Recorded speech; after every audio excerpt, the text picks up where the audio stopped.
안녕하세요 유튜브 시청자 여러분, 제자르입니다.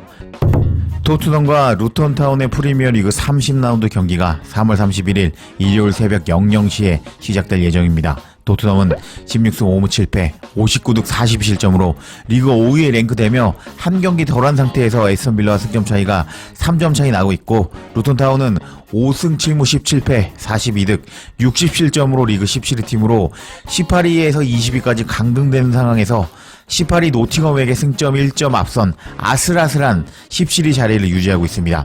그리고 양팀의 전적을 보면 이번에 토트넘이 루턴타운 원정 가서 1대0으로 승리했는데, 이렇게 댓글 달리면서 구독한 줄 아시고 보시는 분들 많으시더라고요. 잘생긴 형, 이쁜 누나, 멋진 할아버지, 고우신 할머니, 선남 선녀 동생들, 축구 좋아하시는 모든 분들 구독 부탁드리겠습니다. 그때 비수마가 헐리우드 액션을 하면서 퇴장을 당했었고, 루턴타운의 단단한 수비에 고전하던 토트넘은 막판에 메디슨의 도움을 받은 반더벤의 골이 나오면서 정말 간신히 승리했던 토트넘이었습니다.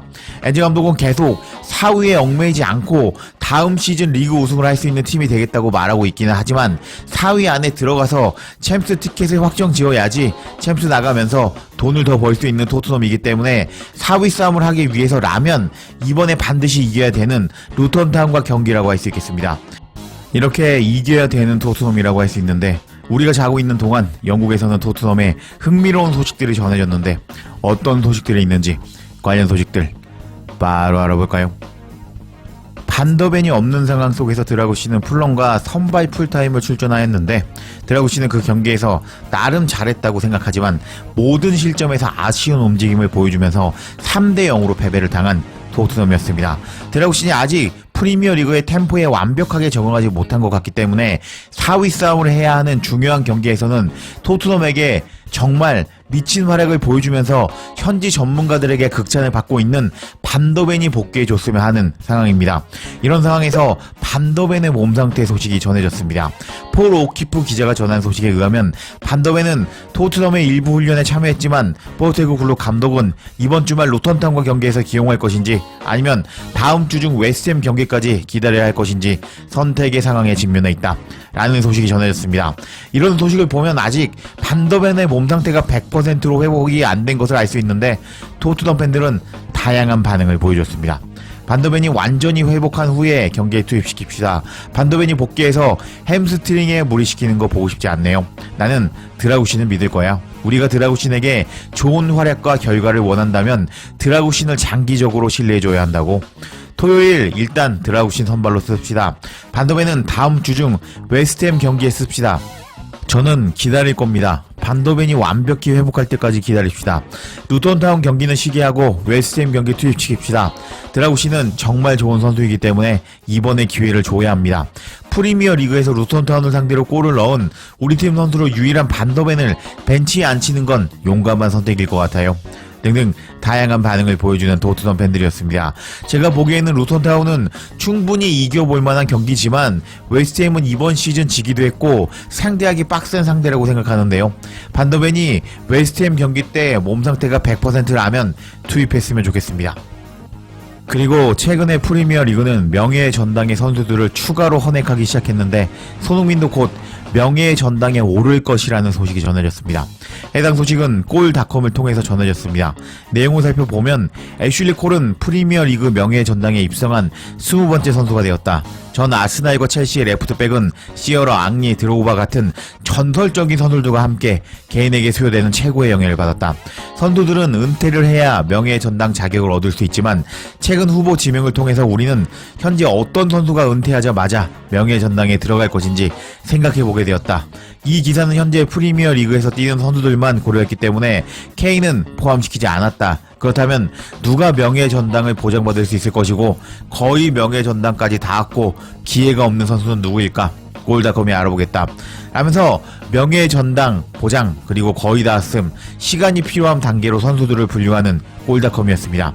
우선 리버풀의 아놀드에 대해서는 리버풀의 홈 그로운 영웅 아놀드는 게리 네빌이 더 브라이너와 베컴으로 오른쪽 수비수에 둔 것 같다고 칭찬할 정도로 놀라운 백신력을 가지고 있다. 그리고 프리미어 리그 역사상 아놀드보다 많은 도움을 기록한 수비수가 없다는 사실은 놀라운 일도 아니다. 그리고 아직 25살인 아놀드다.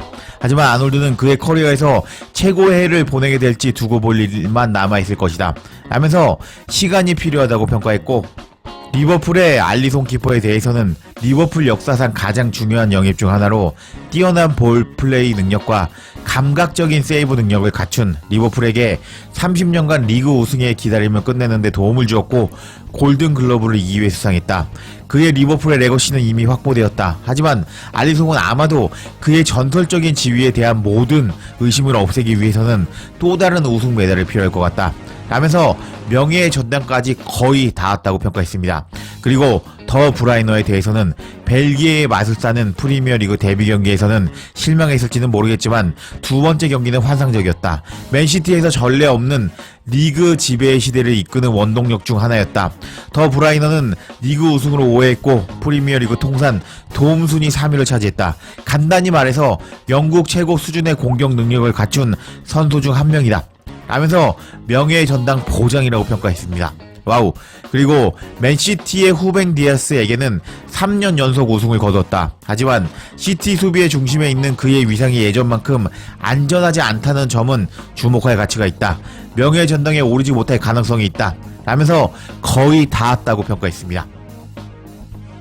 그리고 현재 맨시티에서 잘해주고 있는 필 포든에 대해서는 맨시티의 아카데미의 자랑인 포든은 특별한 재능을 지닌 축구 선수이다. 포든은 23세에 불과하지만 이미 리그 우승 메달을 5개나 차지했고 시즌의 0플레이어로 2번이나 선정되었다. 하지만 그는 확실한 선발 선수는 아니라고 할 수 있고 그가 현재 모습을 유지한다면 명예의 전당에 오를 것이다 라면서 시간이 필요하다고 평가했습니다.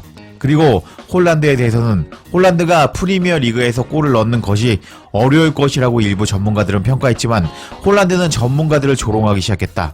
홀란드는 22-23 시즌 36골을 넣으며 단일 시즌 득점 기록을 깨뜨렸고 현재 58경기에서 54골을 넣은 기록도 가지고 있다. 만약 홀란드가 이런 페이스를 계속 유지한다면 모든 득점 기록을 깨뜨릴 것이다. 하지만 유일한 물음표는 그가 맨시티에서 지루함을 느끼고 레알로 갈지 말지 여부에 달렸다 하면서 시간이 더 필요하다고 밝혔습니다. 그리고 아스날의 외대고로도 명단에 포함되어 있었는데 간단히 설명드리자면 아직 부족한 게 맞나 봅니다. 시간이 많이 필요하다고 합니다. 그리고 맨유의 래시포드에 대해서는 래시포드에 대한 등장은 맨유 역사상 아무랬던 시기에 몇 안되는 밝은 빛을 준 것 중에 하나였다. 래시포드는 22-23 시즌 자신의 경기력을 완전히 다른 수준으로 끌어올려서 맨유의 모든 대회에서 통산 최다골인 30골을 기록했고 월드컵에서도 깊은 인상을 남겼다. 그렇지만 래시포드는 성격과 일관성 문제로 의구심이 커졌고 현재 시즌을 망쳤다 라면서 시간이 더 많이 필요하다고 밝혔습니다. 그리고 맨유의 주장 부페에 대해서는 브루노 페르난데스는 프리미어 리그에서 좋은 활약을 보이고 있고 20-21 시즌 동안 28골을 넣었고 올해의 팀 선수로 선정되기도 했다. 하지만 그 이후로 우승을 못하고 있고 프리미어 리그 우승에 가까워진 적이 없고 최근에는 주장 자격에 대해서도 의문이 제기되고 있다 라면서 나를 웃기게 하지 마라 라면서 명예의 전당은 어림도 없다고 평가했습니다. 그리고 손흥민에 대해서 평가하는 골닷컴이었는데 이 한국인은 프리미어리그 트로피 그리고 어떤 주요 트로피를 손에 넣은 적이 없다. 그리고 20-21 시즌 단 한 번만 올해의 팀에 선정되었다. 그렇지만 손흥민은 명예의 전당 전망을 평가할 때 중요한 맥락에 분류할 수 있는 선수이다. 손흥민은 프리미어 리그에서 9년간의 시간을 토트넘에서 보냈고 간헐적으로 센터포워드로 활약하며 117골을 넣고 있다. 그리고 손흥민은 21-22 시즌 살라와 함께 골든부츠를 차지하기도 했다. 이런 손흥민의 활약은 성공에 목마른 토트넘에서 매우 인상적인 성과이다. 손흥민은 명예의 전당에 오르지 못할 수도 있지만 토트넘에서 뛰어난 경기력을 보여준 것은 그가 명예의 전당에 헌액될 만큼 영광이라고 할 수 있다 하면서 명예의 전당까지 거의 닿았다고 평가했습니다. 와우, 후벤 디아스도 거의 닿았다라고 평가였지만 훨씬 후한 평가를 들은 손흥민이라고 할 수 있겠습니다. 그리고 아스날의 사카에게는 시간이 많이 필요하다고 평가했고 살라는 명예의 전당을 보장받았고 반다이크 카일 워커도 명예의 전당 보장을 받았습니다.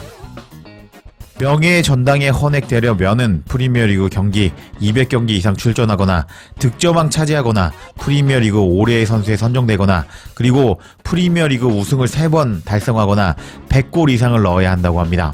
이 많은 조건 중에 하나라도 충족한다면 명예의 전당 헌액 후보자의 이름을 올릴 수 있다고 하는데, 손흥민 선수는 293경기 출전해서 200경기 이상 출전했고 득점왕 한 번 한 적이 있고 117골을 넣으면서 100골 이상 골을 넣은 것까지 충족시켰는데요. 유일하게 부족한 것은 우승 트로피라고 할 수 있는데, 이왕 이렇게 된 거 토트넘에서 우승해 버리거나 아니면 골을 더 넣어버리면 될 것 같습니다. 이렇게 손흥민 선수가 한국인 최초로 명예의 전당에 거의 도달했다는 소식 전해드렸는데요. 손흥민 선수가 더 많은 골 넣고 리그 우승도 하면서 명예의 전당에 들어가기를 다 같이 응원해 봅시다. 이렇게 댓글 달리면서 구독한 줄 아시고 보시는 분들 많으시더라고요. 잘생긴 형, 이쁜 누나, 멋진 할아버지, 고우신 할머니, 선남 선녀 동생들, 축구 좋아하시는 모든 분들 구독 부탁드리겠습니다. 제자리에 영상 놓치지 않도록 알림 설정 해주실 것을 부탁드리며 영상 마치겠습니다. 구독과 좋아요, 댓글은 사랑입니다. 감사합니다.